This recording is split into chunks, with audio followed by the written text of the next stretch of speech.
Every park has a story, and every story has a legacy. Welcome to Legacy Parks on the Daily Parks and Rec Show.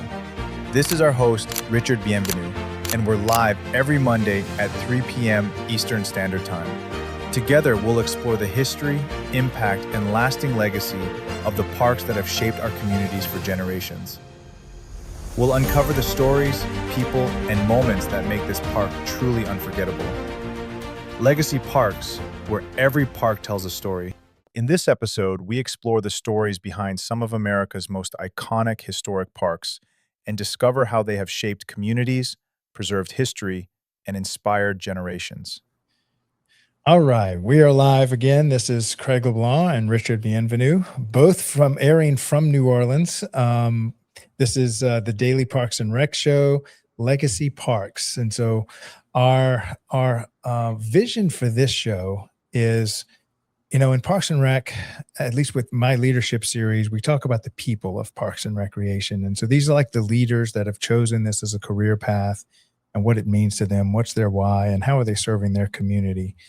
And then we also have shows like the Aquatics Life Show that talks about aquatics, which is one of the many programs that we offer in Parks and Rec, or could be youth sports. So we have a youth sports mastery show. We have a show all about military rec show. But we weren't really talking about the parks themselves. And what we found, and what me and Richard have kind of uncovered, and I guess we've all noticed, that we have these gems, these 100-year-old parks that have been part of our communities for generations. And we weren't really doing anything to talk about the history, the rich history of these park systems and these museums or these zoos that have just been an integral part of what it means to be a community member. And so we decided that every Monday we were going to do something, and we came up with a title. This is our third iteration of our logo, called Legacy Parks.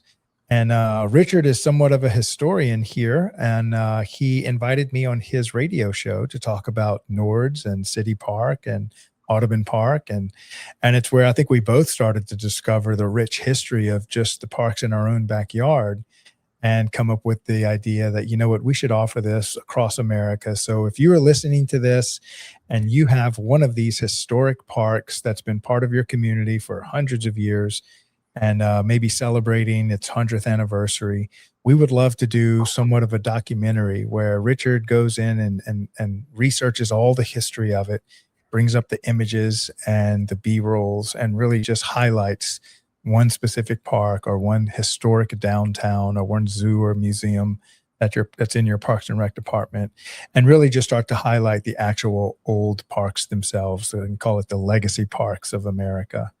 And so today, this is our third show. The first two shows were us just kind of getting our feet wet, talking about a park that me and Richard met at, whether it's Audubon Park or City Park or Nords.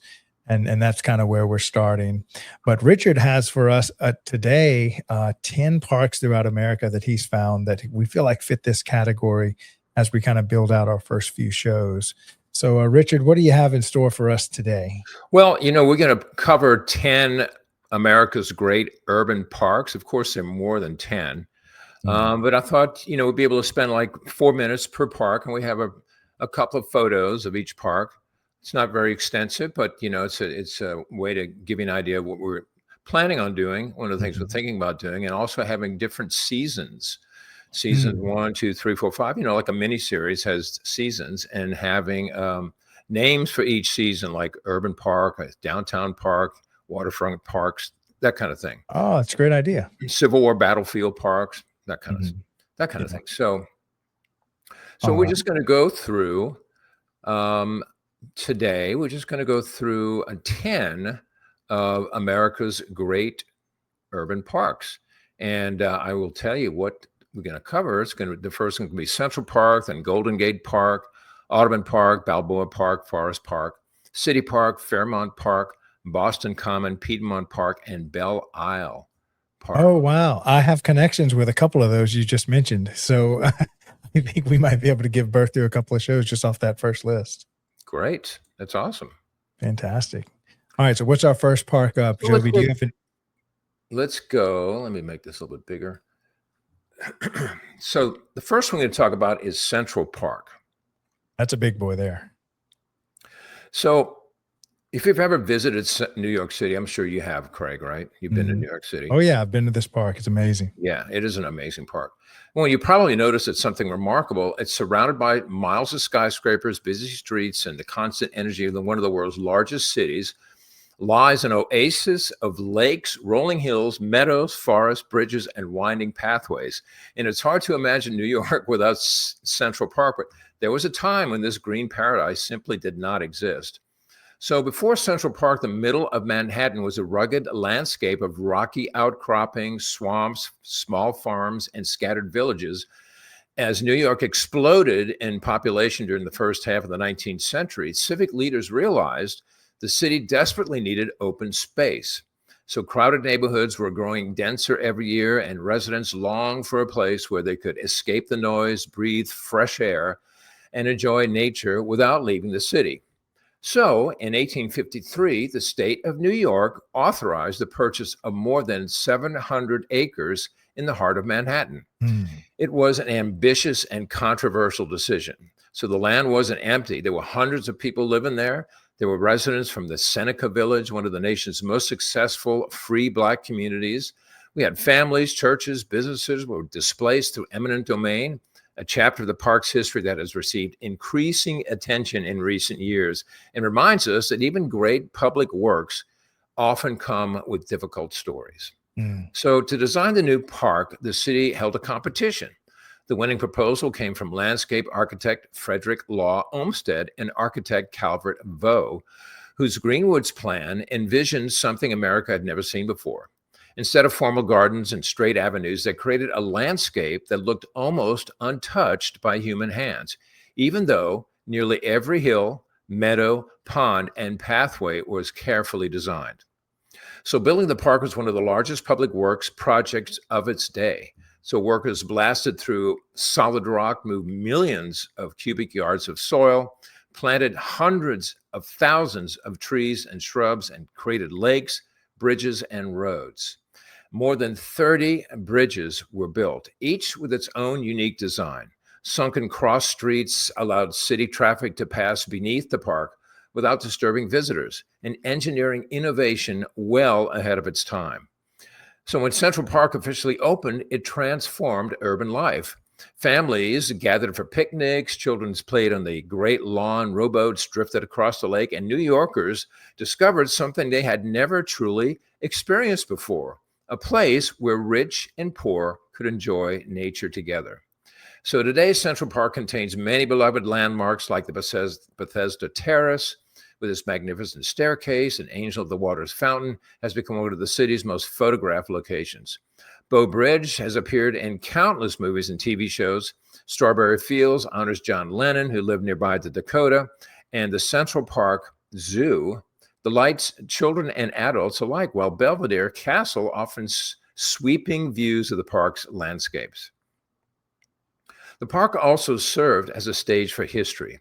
It has hosted massive concerts featuring artists from every generation, political rallies, sporting events, Shakespeare performances, and the finish line of the New York City Marathon.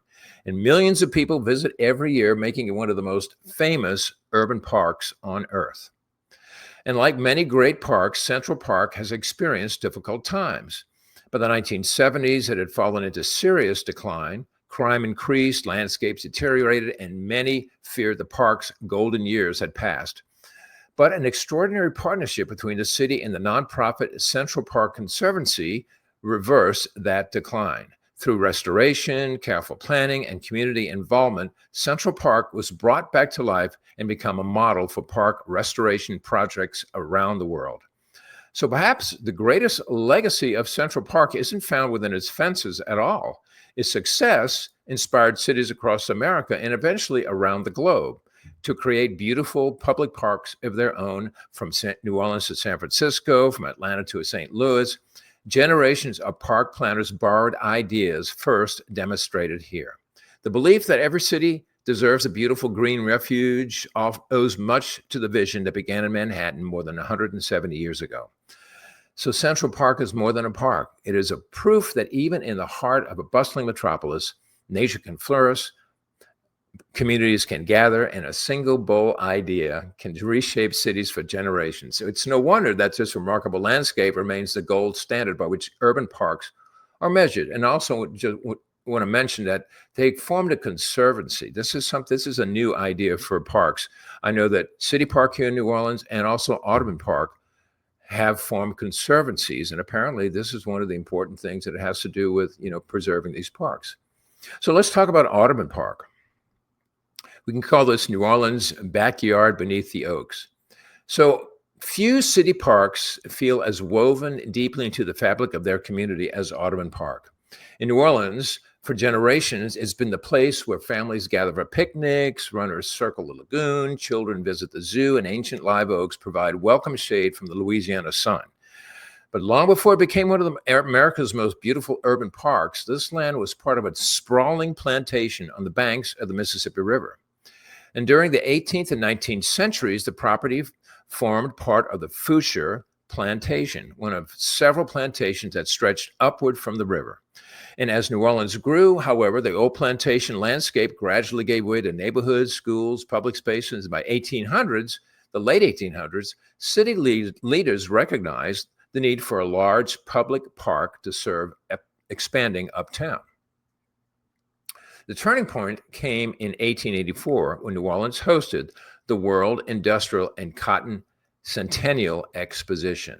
The fair attracted visitors from around the world and showcased advances in agriculture, manufacturing, and industry. And although the exposition was not a financial success organizers had hoped for, it transformed the plantation grounds into an attractive public landscape with roads, gardens, and exhibition buildings.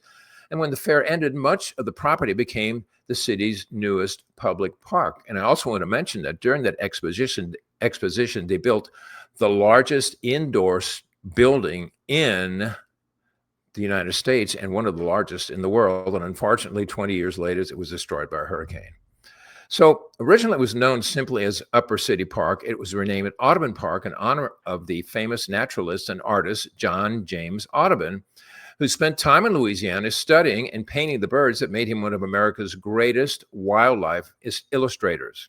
His magnificent collection, The Birds of America, remains one of the most celebrated works of natural history ever published, making his name a fitting choice for a park devoted to nature and recreation. And you can actually go on the internet and you can Google John James Audubon and see some of the amazing paintings that he did.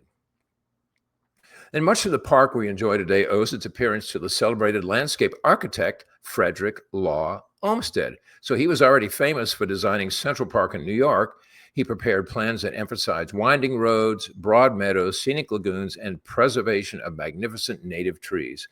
And although not every detail of his vision was completed, his influence is still evident throughout the park.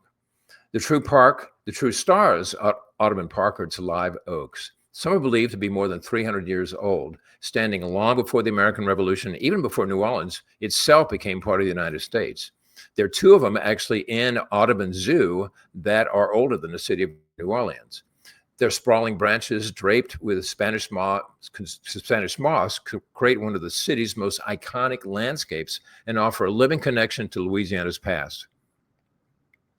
One of the park's most beloved features is a 2-mile walking and jogging path that circles the lagoon. It used to be, years and years ago, it used to be a road where people could actually drive through the park, but they got rid of that and now it's just for runners and walkers. It's also for bird watchers and families enjoying the peaceful surroundings. The lagoon is home to ducks, turtles, egrets, herons, ibis, and countless other species, making it a favorite destination for both casual visitors and nature photographers. So Audubon Park is also home to the renowned Audubon Zoo, considered one of the finest zoos in America. It opened in 1914 and dramatically expanded the latter part of the 20th century. The zoo has become famous for its natural habitats and conservation programs. For many visitors, especially children, a trip to the park simply isn't complete without seeing its elephants, giraffes, Louisiana swamp exhibit, my favorite exhibit, and exotic animals from all over the world. And we also have golfers. They've enjoyed the park for more than a century as well. The Audubon Golf Course offers a beautifully landscaped course that winds beneath towering oaks, providing one of the most picturesque public golf experiences in the South. And like much of New Orleans, Audubon Park faced enormous challenges following Hurricane Katrina in 2005. We had fallen trees, flooding, and storm damage required years of restoration. Yet the park recovered thanks to dedicated staff, volunteers, and a community that treasures this green sanctuary. So today, Audubon Park is far more than a beautiful landscape. It is a place where New Orleans comes together to exercise, celebrate, reflect, and simply enjoy the outdoors. Its century-old oaks have watched a plantation become a World's Fair, a fair become a city park, and generations of New Orleanians create memories beneath their sprawling branches. In many ways, Audubon Park isn't just a park. It's the front yard of an entire city and one of New Orleans' most enduring treasures. Next, I'm going to talk about the Golden Gate Park. From windswept dunes to a San Francisco treasure. If someone had stood on the site of Golden Gate Park in 1860s, they would have found it hard to believe that one day it would become one of America's most beautiful urban parks. There were no forests, no lakes, and certainly no gardens. Instead, the landscape consisted of miles of shifting sand dunes whipped by strong Pacific winds. And many believed the land was simply too barren to ever become anything useful. Fortunately, a handful of visionary city leaders saw something different. As San Francisco boomed during the California Gold Rush, its population exploded almost overnight. By the late 19th century, the city desperately needed a place where residents could escape crowded streets and enjoy nature. And inspired by the success of Central Park in New York, officials set aside more than 1,000 acres on the city's western edge for what would become Golden Gate Park. Transforming the site into a park was no easy task. The shifting sand dunes had to be stabilized before anything could be built. Thousands of tons of manure and topsoil were brought in, and workers planted hardy grasses to keep the sand from blowing away. Then came hundreds of thousands of trees, including Monterey cypress, Monterey pine, and eucalyptus. These fast-growing trees formed windbreaks that gradually changed the entire environment. What had been once an empty expanse of sand slowly became a thriving forest. The driving force behind much of this transformation was William Hammond Hall, the park's first superintendent and engineer. Later, landscape architect John McLaren took over and devoted more than 50 years to developing the park. McLaren believed visitors should feel immersed in nature rather than surrounded by monuments. And many of the park's landscapes still reflect his philosophy today. Today, Golden Gate Park stretches more than 3 miles from the heart of San Francisco almost to the Pacific Ocean. Although many people assume Central Park is larger, Golden Gate Park actually covers slightly more acreage, making one of the largest and most impressive urban parks in the United States. One of its most recognizable landmarks is the Conservatory of Flowers, an elegant Victorian greenhouse completed in 1879. Filled with rare orchids, tropical plants, and exotic flowers, it remains one of the oldest public conservatories in North America.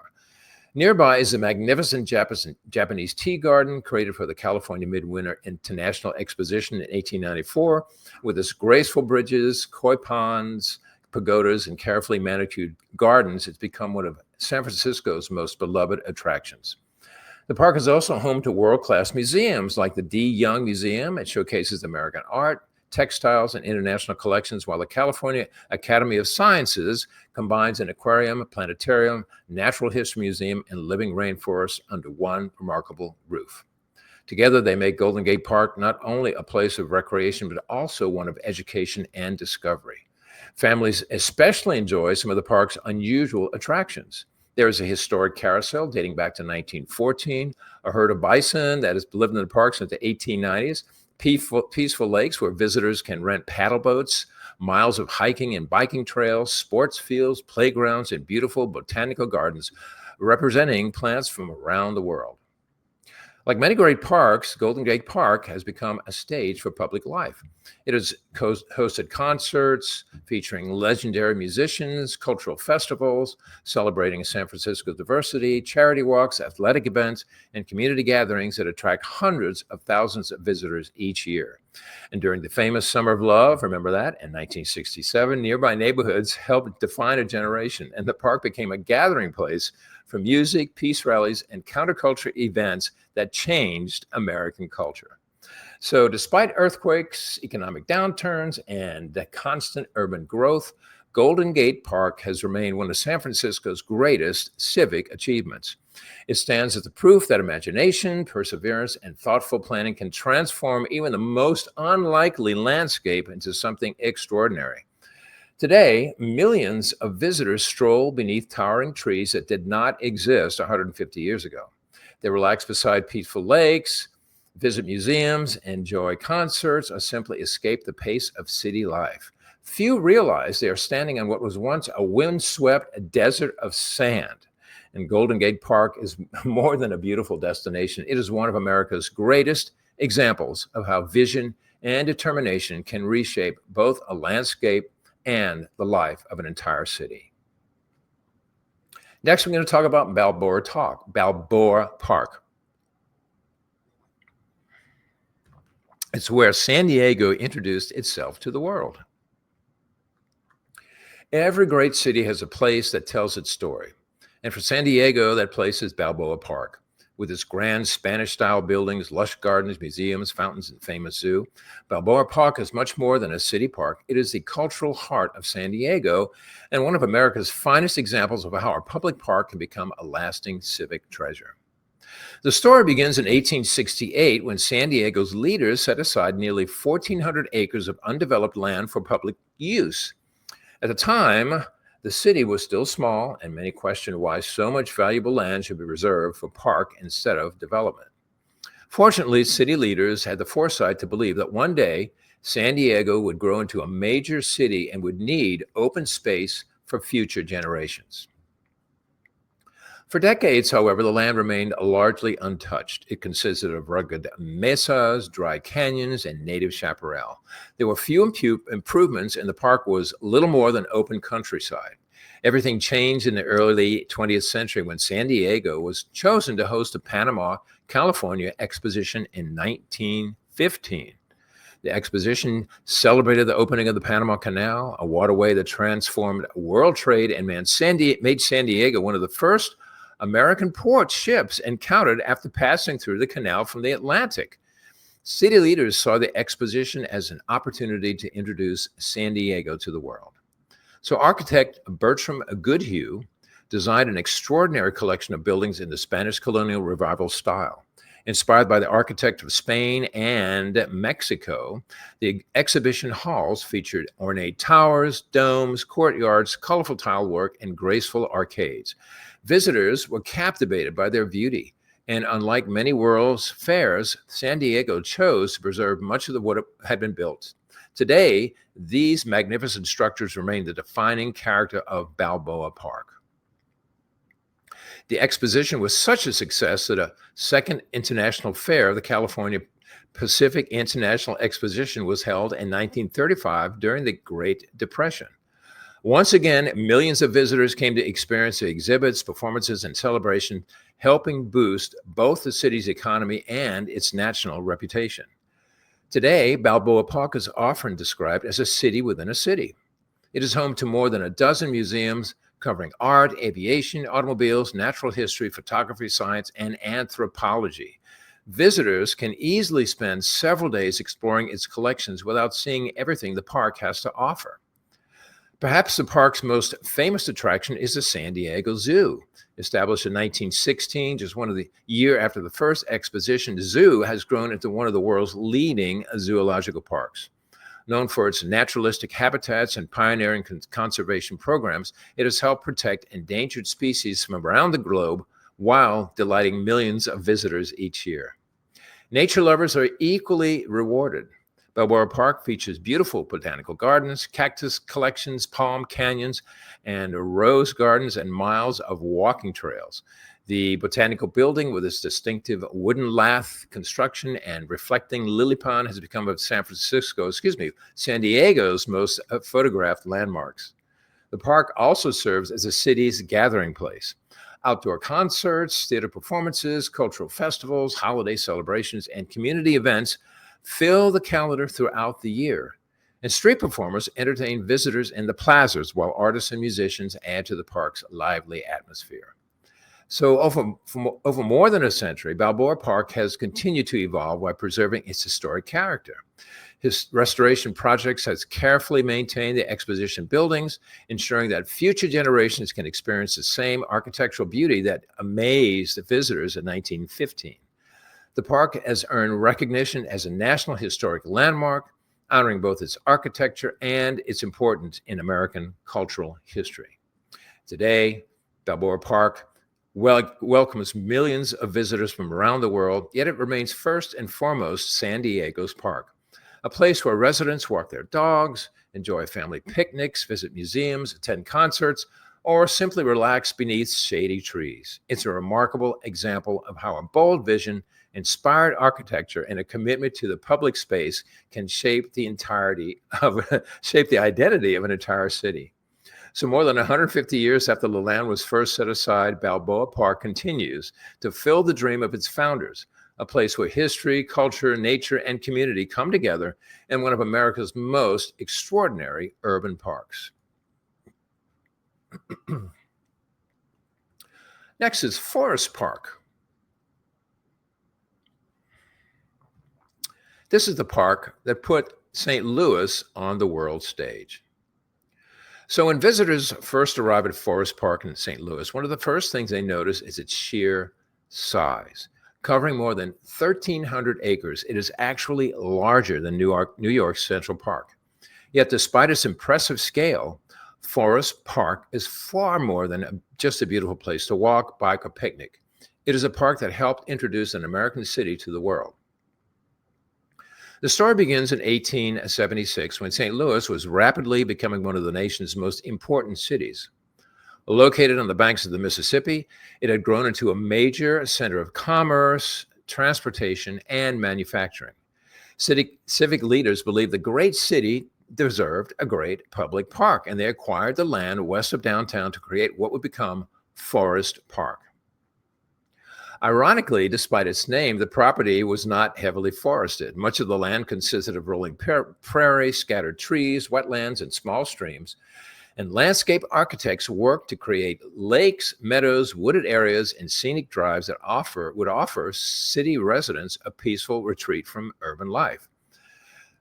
For nearly 3 decades, the park quietly served local families, but everything changed in 1904. That year, Forest Park became the site of the Louisiana Purchase Exposition, better known as the 1904 World's Fair. The fair celebrated the centennial of the Louisiana Purchase, the enormous land acquisition from France in 1803 that doubled the size of the United States. The exposition was unlike anything America has ever seen. And if you've ever seen the movie, Take Me to the Fair, Take Me to St. Louis, that's what it's all about. So it's covering more than 1,200 acres. The World's Fair featured magnificent exhibition halls, gardens, fountains, electric lighting, and displays from more than 60 countries. Nearly 20 million people attended during its 7-month run, making it one of the largest world fairs in history. Visitors came to marvel at new inventions, scientific discoveries, architecture, music, and cultures from around the globe. The same year, St. Louis also hosted the 1904 Summer Olympics. It was the first Olympic Games held in the United States. Although many of the competitions were overshadowed by the World's Fair itself, the combination of these two international events firmly established St. Louis as one of America's leading cities. After the fair closed, most of the temporary exhibition buildings were dismantled, but several important structures remained. The magnificent Palace of Fine Arts survived and today houses the St. Louis Art Museum, one of the nation's premier art museums. Its grand classical architecture still reminds visitors of the city's remarkable moment on the world stage. Forest Park is also home to America's finest free attractions. We got the St. Louis Zoo, established after the World's Fair. The zoo has become internationally recognized for its outstanding exhibits, conservation efforts, and commitment to providing free admission to visitors. Generations of families have created lasting memories while exploring its world-class animal collections. The park also contains the Missouri History Museum, which tells a fascinating story of St. Louis and the American West, and the St. Louis Science Center, where hands-on exhibits inspire curiosity in visitors of all ages. Combined with the Muni, America's oldest and largest outdoor musical theater, Forest Park has become one of the nation's greatest centers for education, culture, and entertainment. So nature remains at the heart of the park as well. Visitors enjoy peaceful lakes, miles of walking and biking trails, golf courses, tennis courts, athletic fields, and beautifully landscaped gardens. In every season, Forest Park offers opportunities to connect with nature without ever leaving the city. So Forest Park is more than a green space. It is a symbol of civic pride, a reminder of St. Louis's remarkable place in America's history, and proof that a great park can become the heart and soul of an entire city. Next, we're going to talk about City Park. This is the ancient forest at the heart of New Orleans. So, there are parks that are beautiful, parks that are historic, and parks that are fun to visit. Then there is City Park in New Orleans. It's a place that is all of those things wrapped together beneath one of the largest collections. It is actually the largest collection of ancient live oak trees in the world. It covers more than 1,300 acres. City Park is one of the largest urban parks in America, even larger than New York Central Park. But what truly sets it apart is that much of its beauty wasn't planted by people. Nature had a head start of several centuries. So long before New Orleans was founded in 1718, this land was a natural forest of majestic live oaks, growing on slightly higher ground between the Mississippi River and Lake Pontchartrain.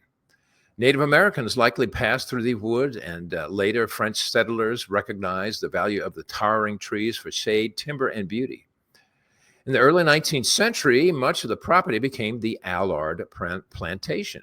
Sugarcane was grown here, but unlike many plantations, large portions of the magnificent oak forest remain untouched. In 1854, the plantation owners sold about 300 acres to the city of New Orleans, creating what was then known as City Park. It's one of the earliest major public parks established in the South. The park quickly became a favorite gathering place for New Orleanians.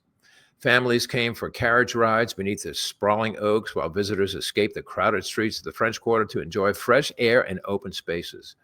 Over time, the city expanded the park, eventually creating the vast landscape that exists today. The greatest treasures of City Park are undoubtedly its oak. Many are estimated to be between 400 to 500 years old and could be 800 years old. We don't know, and making them among the oldest living trees in the United States. And the reason we don't know is because of the way that oak trees grow. There's really no way to, other trees you can actually look at the rings within the trunks, but you can't do that with live oaks. So with live oaks, their massive limbs stretch almost horizontally across the ground before reaching skyward, again creating natural cathedrals of green. Draped with Spanish moss, these trees have survived hurricanes, floods, wars, and centuries of changing history, and walking beneath them is it's like stepping back in time. One of the park's most beloved attractions is New Orleans Botanical Gardens, which showcase hundreds of plant species suited to Louisiana's tropical climate. Nearby, the Conservatory of Two Sisters offers beautiful displays throughout the year, while the Sidney and Waldo Besthoff Sculpture Gardens has earned international acclaim. So set among lagoons, gardens, and ancient oaks, it features more than 90 works by some of the world's most celebrated sculptors. Even visitors who don't normally think of themselves as art lovers often find the experience unforgettable because the artwork and landscape blend together so naturally. And we also have families who have enjoyed Storyland, where classic nursery rhymes come to life through colorful playgrounds and whimsical sculptures. Right next door is Carousel Gardens Amusement Park, home to one of the oldest operating wooden carousels in the country. Originally built in 1906, the carousel has delighted generations of children and remains one of the park's signature attractions. Water is another defining feature of City Park. Numerous lagoons and bayous wind through the landscape, offering opportunities for paddle boating, kayaking, fishing, and bird watching, and golfers enjoy one of the region's premier municipal golf courses, while walkers, cyclists, and runners make use of the miles of scenic trails every day. Like much of New Orleans, City Park suffered devastating damage during Hurricane Katrina. In 2005, thousands of trees were damaged or lost, buildings flooded, and many feared the park would never fully recover. But the people of New Orleans rallied behind one of the most cherished landmarks. Volunteers, donors, and park staff spent years restoring the landscape, rebuilding attractions, and planting new generations of trees while carefully preserving the ancient oaks that had survived the storm. Today, City Park attracts millions of visitors each year and remains one of the city's greatest treasures. It hosts festivals, outdoor concerts, holiday celebrations, athletic events, and countless family gatherings. Yet, despite its size and popularity, there are still quiet corners where visitors can sit beneath century-old oaks and experience the same beautiful, peaceful beauty that existed long before New Orleans became a city. So, City Park is really more than just a place for recreation. It's a living piece of Louisiana's natural and cultural heritage, a park where history grows from the ground up, and beneath its ancient branches, every generation of New Orleanians has found a place to celebrate, reflect, and simply enjoy the timeless beauty of one of America's truly remarkable urban parks. Next, we got Fairmount Park. It's called Philadelphia's Grand Park along the river. When most people think of Philadelphia, they picture Independence Hall, the Liberty Bell, and the birthplace of American democracy. But just a few miles from those historic landmarks lies another treasure that has shaped the city's history for more than 200 years, Fairmount Park. Stretching along the banks of the Schuylkill River, it's one of the largest municipal park systems in the U.S. and a remarkable blend of history, nature, recreation, and architecture. The story of Fairmount Park begins not with recreation, but with drinking water. During the early 1800s, Philadelphia was America's largest city, and its rapidly growing population placed enormous demands on its water supply. So the Schuylkill River became the city's lifeline, but protecting its clean water required preserving the surrounding land from industrial development. So to safeguard the river and create healthy environments for residents, city leaders began purchasing property along its banks. This effort eventually grew into Fairmount Park, officially established in 1867. While protecting the city's water remained a primary goal, the new park also offered Philadelphians a place to escape the crowded streets and enjoy nature. So one of the park's earliest landmarks was the Fairmount Waterworks, completed in the early 19th century. At the time, it was considered one of engineering marvels of the world. Powered first by steam engines and later by water wheels, the facility pumped clean water throughout Philadelphia and became a model for modern municipal water systems. Remarkably, its elegant Greek Revival architecture made it look more like a grand public monument than an industrial plant. Today, it stands as both a museum and a reminder of the city's innovative past. As the park expanded, it absorbed many historic country estates built by wealthy Philadelphians during the 18th and 19th centuries. And these beautifully preserved mansions remain scattered throughout the park, offering visitors a glimpse into the lives of America's early elite. Unlike many city parks, Fairmount Park combines natural beauty with an extraordinary collection of historic architecture. Perhaps the park's most iconic image is Boathouse Row. Along the stretch of the Schuylkill River stands a series of beautifully designed Victorian boathouses, home to rowing clubs that have competed on these waters for more than 150 years. At night, thousands of lights illuminate the buildings, creating one of Philadelphia's most recognizable and photographed scenes.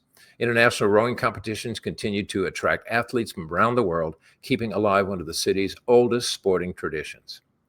Fairmount Park is also home to the Fairmount Zoo, America's first zoo, which opened in 1874. And although now managed separately from the park system, the zoo remains closely connected to the park's history and continues to delight millions of visitors with its conservation programs and innovative animal habitats. Nature lovers will find more than 2,000 acres of woodlands, meadows, trails, streams, and open fields to explore. And cyclists, hikers, horseback riders, runners, and bird watchers all enjoy the park's extensive rail system, while countless families gather for picnics beneath towering trees that have shaded generations of Philadelphians. Like many historic parks, Fairmount Park has faced periods of neglect and financial challenges, and maintaining such an enormous landscape is never easy, and preserving historical buildings requires constant care. So in recent decades, however, partnership between the city, nonprofit organization, and community volunteers have helped restore trails, protect historic structures, improve public access, and preserve the park's natural beauty for future generations. So, Fairmount Park serves as both Philadelphia's backyard and its outdoor museum. It is a place where visitors can paddle along the river, tour elegant mansions, watch championship rowing races, and explore miles of forested trails, and simply enjoy a peaceful afternoon surrounded by nature. Next, we're going to talk about Boston Common. This is considered America's oldest public park.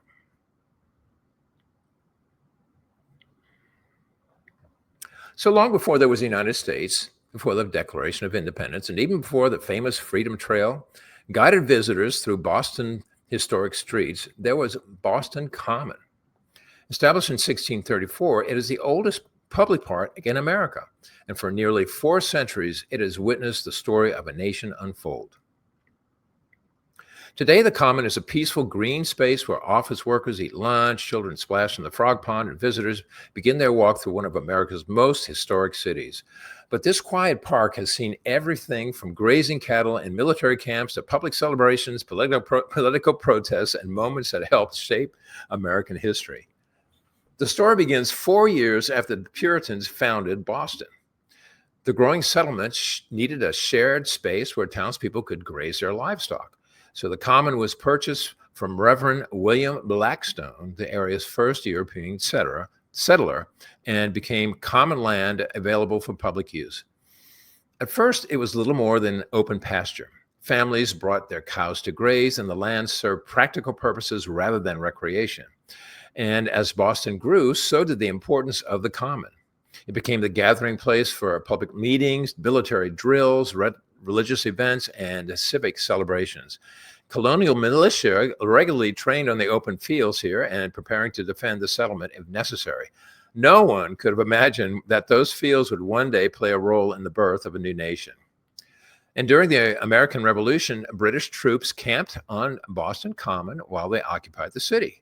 Thousands of soldiers pitched their tents here before marching to battles that would change the course of history.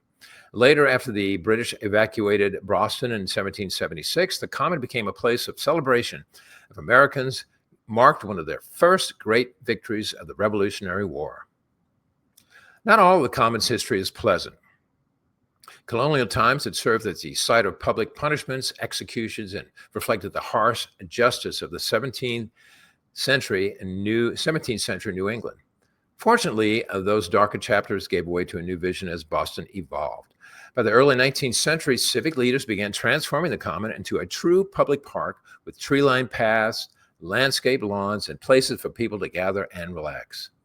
And one of the park's most famous neighbors is the Public Garden, established in 1837 as America's first botanical garden, public botanical garden. Together, the Common and the garden create a beautiful heart in the center of Boston. The graceful swan boats, operating since 1877, have become one of the city's most beloved traditions. Every spring and summer, visitors enjoy leisurely rides across the garden's lagoon, continuing a family business that endured for nearly 150 years.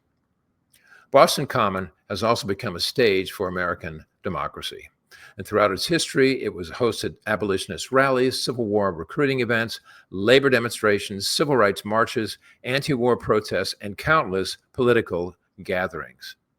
Presidents reformers, and ordinary citizens have all stood on this ground to express their hope, concerns, and visions for the future. Few places better represent the American tradition of free speech and public assembly. The park is filled with monuments that commemorate the city's past, statues honoring soldiers, statesmen, and important historical events remind visitors that Boston Common is more than a beautiful landscape. It is a living memorial to the people who built both the city and the nation. Today, the Common welcomes millions of visitors each year, and some come to relax beneath the shady trees. Others begin the famous Freedom Trail here, following the red brick path to sites like the Massachusetts State House, Paul Revere's house, and Old North Church. And in winter, families ice skate on the Frog Pond, while summer brings concerts, festivals, Shakespeare performances, and community celebrations. Piedmont Park, the heart of Atlanta. If a great city has a place where its people come together in Atlanta, that place is Piedmont Park. Nestled in the heart of Midtown with the city's gleaming skyline rising just beyond its trees, Piedmont Park has become Atlanta's favorite gathering place. Today it hosts concerts, festivals, sporting events, and millions of visitors each year, but its story begins as a quiet farm on the edge of a growing southern city. In the years following the Civil War, Atlanta was rebuilding itself. Railroads, commerce, and industry were helping the city recover, and civic leaders wanted a large public park that would reflect Atlanta's growing importance. The land would become Piedmont Park, originally owned by Benjamin Walker, whose farm occupied much of the area during the mid-1800s. The park's transformation began in 1887 when Atlanta hosted the Piedmont Exposition.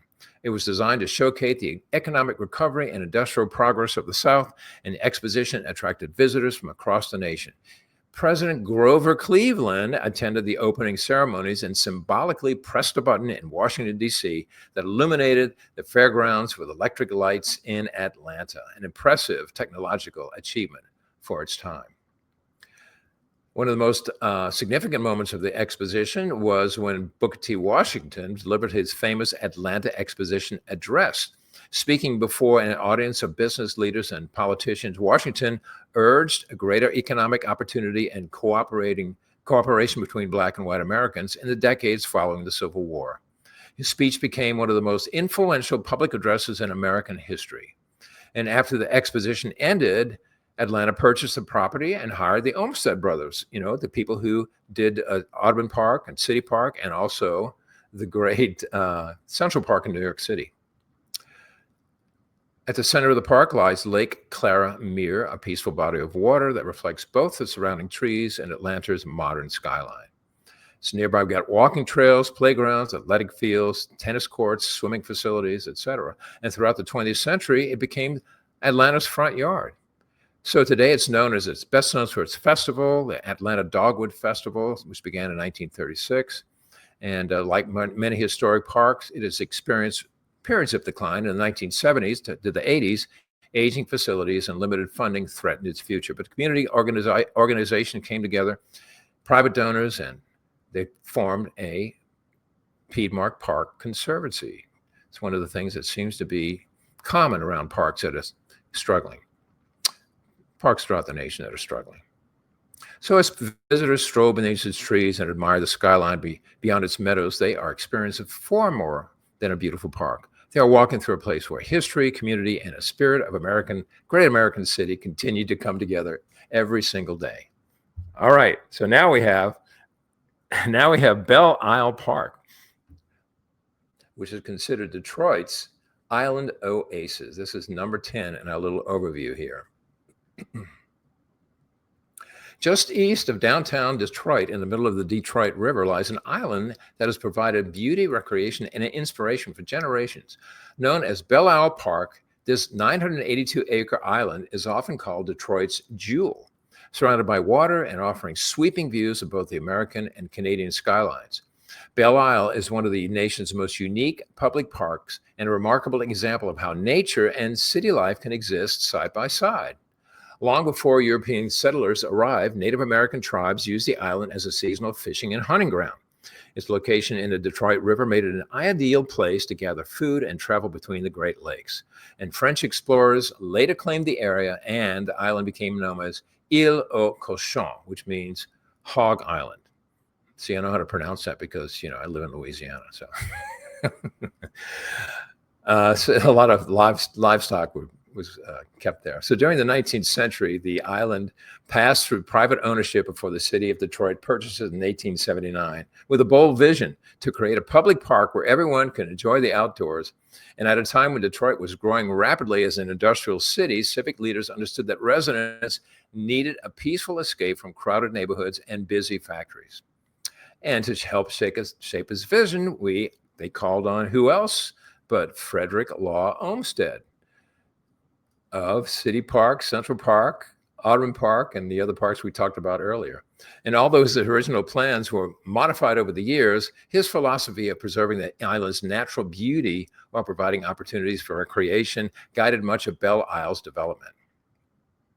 Unlike many city parks, Belle Isle is surrounded entirely by water, giving visitors a sense of leaving the city behind the moment they cross the bridge onto the island.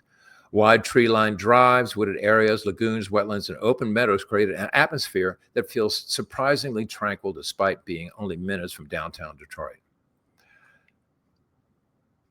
The island also features a nature center, a maritime museum, beaches, athletic fields, picnic areas, fishing spots, bird watching. Birdwatchers flock to Belle Isle during migration cities, and you can also enjoy kayaking, paddle boating, and simply relaxing beside the river. So recognizing the island's importance, the state of Michigan assumed management of Belle Isle in 1914 as a state park while preserving public access for Detroit residents. So today, Belle Isle once again reflects the pride of the community it serves. More than a century after its creation, Belle Isle Park remains Detroit's backyard, a place where nature, history, architecture, and recreation came together on an island unlike any other.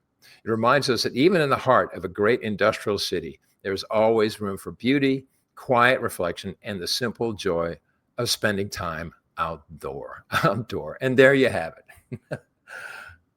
Man, fantastic job. I tell you, we've got so much read for that long. We've got so much potential with this show. But like you said, we could do one just on waterfront properties, the state parks, the national parks, beachfront properties, plus all the ones that you just highlighted. I know I've been talking to a lot of Parks and Rec directors and stuff, and as I'm kind of laying out the vision for the show, I think there's probably not going to be a city in America that doesn't want to participate in kind of highlighting what you're doing. Well, what's great too is doing this research and reading this. I had no idea about any of these parks. Except for the park here. I didn't know. I mean, I didn't know how many beautiful parks we have around the country. Yeah. Really, it's eye-opening. I mean, I feel like I want to go visit every one of them. I know, me too. As you're doing, and I've been in some of these cities and didn't even realize that didn't know it was there. Yeah. And it really is part of, and now that I think about how much of the cultural significance and how much, City Park and Audubon Park mean to me, and I'm thinking those parks have to be just as valuable to the people in those cities as my parks are to me here in New Orleans. And I can't imagine coming to New Orleans and not visiting some of these parks. And now I'm realizing, oh my gosh, this is going on in every country. I mean, in every city, in every county where they have these parks that have been around for just generations. I think it's also history. Yeah, I think it's also great in in reading these little histories how the city fathers got together and said we need a park. We got to have a park. It's good for the health of the people. They got to get away. Got to have a place to relax. Yeah, I think that's very open-minded and very forward-thinking. Yeah. And actually, so this show actually organically hit the most viewers that I think I've only had one other show hit that many. So it goes to show how broad the topic of the parks are, that many people have been, seeing these parks for their whole life. So I think this is something where we can really hit a much broader audience outside just the Parks and Rec professionals and the Parks and Rec industry. But this really is at the heart of a lot of the work that Parks and Rec professionals do. Yeah. Every day, day in, day out. These are the people that are managing, running these facilities, these gyms, this infrastructure that's at the heart of every city. Yeah. Yeah. All right. Well, so we're going to do this again. We're going to do this every Monday. Maybe any idea what you want to do next Monday? Any thoughts around? No, I mean, no, probably take one of these parks, but you said you know somebody at one of the parks that we could Yeah. maybe I've got get an interview. I've got a contact that could definitely do Piedmont Park in Atlanta. And then I had a meeting today with Sean in Brownsville and lady today in Grapevine, Jennifer. But it seems like every time I tell somebody about this that we're doing, they're like, I've got the perfect museum for you, or you wait till you hear about this historic property that we've celebrated in 125 years and stuff. And so I think as long as we just keep improving day after day, eventually all these conversations are going to trickle down into, really starting to celebrate these historic parks and landmarks that we have in each of our communities. Yeah. Yeah. All right. Well, appreciate everyone joining us today. Thank you all for those joining us on X and Facebook and LinkedIn. Please, again, just a reminder to go subscribe to our YouTube channel so that we can have yet another major platform that we're live streaming. I think we only have about 375 subscribers to go. So last I checked, we picked up another 150 last week. That put us from about 550 to I think 625 is where we're at now. So I signed up. Yeah, appreciate everybody. Go ask your kids, your grandma, your neighbor, whoever, just sign up, and then I'll stop hounding you about it once we cross that 1,000 mark. And at the pace we're going, we are going to be celebrating our 1,000th video pretty soon here. We just kind of blew past 600. Now this is episode number 614. But with all the new shows, I'm thinking that by the end of July, we should have 21 live shows airing throughout the week on all things parks and recreation. So this is, and this is going to be one of my favorite ones because I love the history of. I'm just a history buff. I love that. Yeah. I think to see the history of our parks is just amazing. Exactly. Yeah. Well, Richard, thank you again. Thank you, everybody, for tuning in, and we'll see y'all here again next week. Take care, guys. Right. Have a good week. Bye-bye. In today's parks and recreation industry, communication, safety, and efficiency go hand in hand. That's where Outdoor Link comes in, delivering smart technology that empowers city departments and community planners to do more, smarter. Outdoor Link's platform connects and automates everything that keeps your parks running smoothly. From lighting and locks to signage, water features, Wi-Fi, and digital advertising. Control and schedule park lights for safety and energy savings. Remotely manage facility access. Coordinate fountains and splash pads. Provide public connectivity.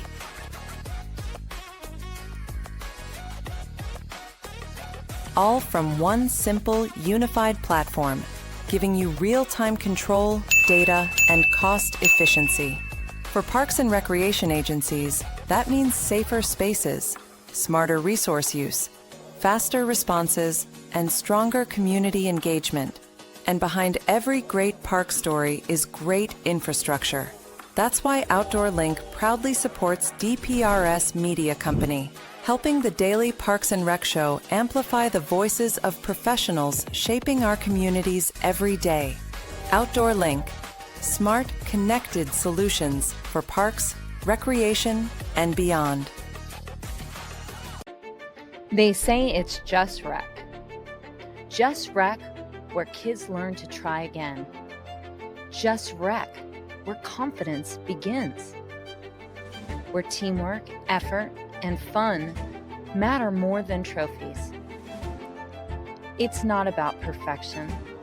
It's about participation. It's not just rec. It's where kids learn to love the game and themselves. It's just rec until they learn teamwork for life. It's just rec, but it's everything to them.